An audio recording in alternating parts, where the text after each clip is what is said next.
Oh, I wanted to make a sugar scrub. I ran out, so I needed more.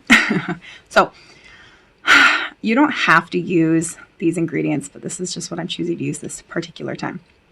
I'm doing a half a cup of coffee, optional. I just like it. I like how it smells and feels. Um, this is just a big tub nobody's been using for a while, back from my excessive coffee days.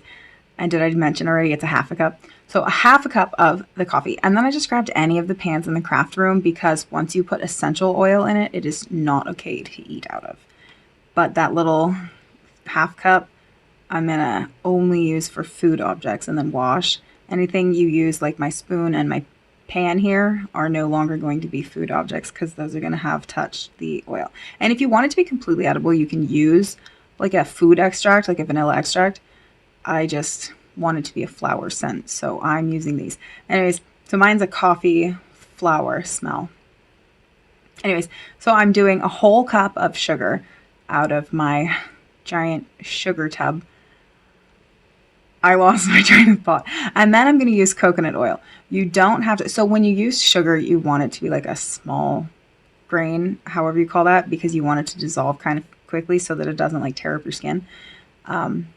And then be careful with your coffee grounds and your plumbing. Make sure that that's like even safe for your plumbing so you don't ruin stuff. I don't know how that goes. I don't know how that works. I'm not a plumber. But anyways, so then I use coconut oil. You can use other oils, like I've used jojoba and what else? Almond, and I don't know. We had like castor oils out there, whatever. Use whatever oil you want. Just be careful not to use non-food oils in a food container. I think even if you put it in the dishwasher, that's not good. And then you probably contaminated everything in the dishwasher. So I just wouldn't. So yeah. Anyways, I wind up just designating this spoon and pan to the craft stuff. So I try to scoop out my, it's going to be a half a cup of the, what's this stuff called? Coconut oil. But I couldn't get it scooped out and I left an indent from the spoon in my hand trying to get it out. So I go and microwave that. It was like a minute and a half. I kept stopping every half a minute and then squeezing the container to see if it was like breaking up or melting at all. So I used that, and so far this was still all, and I forgot to film when I poured the oil in. So far this was all just edible, but now that the essential oil is going in, it's no longer edible. So I put the measuring cup elsewhere because that's going to get washed. And then I just use kind of a lot of the oil. Depends on what oil you're using, how potent the oil is, how much you decided to make.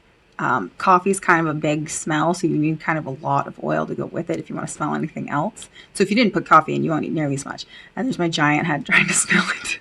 Oh my goodness. So use whatever you want for the smell here. And if some people like to put food coloring in, like if you didn't use coffee and it's just sugar, I don't really recommend that because it can stain your skin and also your bathtub and stuff. So I don't recommend using a food coloring. Even if you use like a natural dye, like the juice out of fruit or something, it can still stain your skin and your stuff. So I just wouldn't dye it. I'd use whatever color things come in. Like I think this is a perfectly fun color, the sugar mix with the coffee here. And I used quite a bit. Did I already mention what kind of flower? I think I chose jasmine for this. I'm almost certain that's jasmine. Huh. But it might be Lily of the Valley. We had a bunch of Lily of the Valley. Like we probably still have so much. It was an unwieldy amount in the front and the side yard when we moved here. But it's something that's extremely toxic or poisonous, I don't know, to the dog. So we tried to get rid of a whole bunch of it, but there's so much of it. It's just like a never-ending amount. So he's not allowed out in certain parts of the yard because of that. And then I just went and grabbed any kind of container that I thought would be safe to put in the shower. A lot of people use glass. I don't like that because what if you drop it? So I just grabbed an old salsa container because I like salsa a little bit too much. So I have a couple of these stored and I figure what do you do with it? I couldn't really get the label off either. None of the methods that I've seen to get labels off like really work all that well. So it is what it is. And then I just compact the mixture as I go, pushing it in so that as much can fit in the container as possible. And it all winds up fitting in the salsa container and there's some room left. So for reference, if you have an old salsa container, I don't know if this is like normal size or if there's like even different size salsas, but this is what I think is the normal one. I don't know. It's the one I like. I tried to get a different salsa at some point. Technically, what I got was a pico de gallo, but it just tasted like a straight A tomato, in my opinion. And I was so disappointed because it said medium on it and they didn't have hot as an option. And there was no, it was what? Hello? Like, where's the flavor? So I should have just bought a jalapeno as well and added that to it for me. Wait, was that a sentence? Anyways, so I like a little bit too much spice lately. So when I cook things, I often wind up going way too heavy handed because I can't really tell how it smells while I'm cooking it. I'm desensitized to the smell. So then later, my mom or sister will be like, it smells down the road. And that it's way too spicy.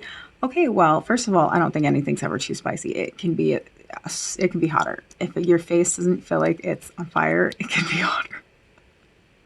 I didn't used to like stuff like that, but now I do. I don't know why. Anyways, I lost my train of thought because of that. But yeah, just compact your mixture in here and you can use that in the shower.